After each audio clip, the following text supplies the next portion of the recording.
Happening now, the Ohio Democratic Party has just filed a lawsuit over that decision to close the polls today, saying the power to move an election rests only with the legislature.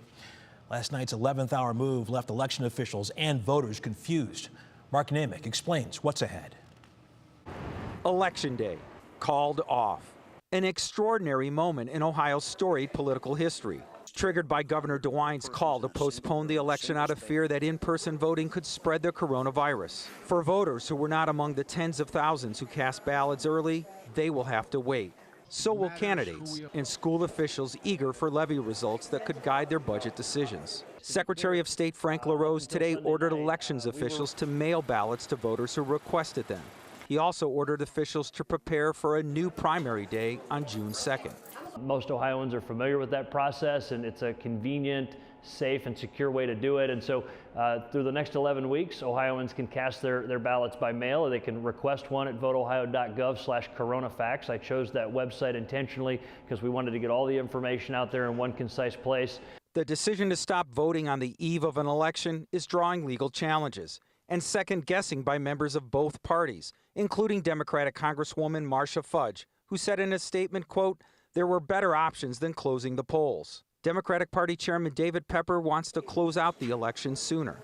And we have closure as soon as possible as opposed to waiting through June 2nd. That's too long of a window, I think, and it creates all sorts of problems for levies and for the actual primary. State House leaders have the power to pick a new date, and we're trying to organize a special meeting of their members who were off today. DeWine told everyone to relax during a daily briefing on the coronavirus. And I will insist upon a significant period of time so that people have ample opportunity to vote. Because it's a presidential election year, it's held in March, so we have plenty of time to hold an election, to continue this election. The takeaway of the last 24 hours should be obvious by now, Russ. Everything is subject to change with this special election. For perspective, we're going to bring in the former Attorney General and Lieutenant Governor Lee Fisher to talk a little bit about what the Ohio Democratic Party may be after. Lee, do you think they have the standing here to change the election? They want to bring it in, bring it a month earlier than what the Secretary of State just announced. Well, you know, Mark, there's two different issues here. First, should the governor have done it? Second, did the governor have the authority? In my view, after reading Ohio law, yes, the governor had the authority.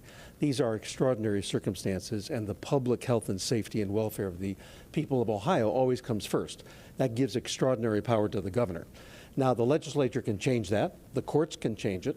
I think given right now, the governor has the upper hand because the Republicans control the legislature. They're likely to follow his lead. How messy can the legal battle get? I think that the courts will actually deal with this very quickly. It doesn't benefit anyone to have this linger. So the courts will say, should it be June 2nd, should be another date, or should there be absentee voting and no in-person voting? That is a possible solution, but I have the feeling that the courts will rule very quickly on it.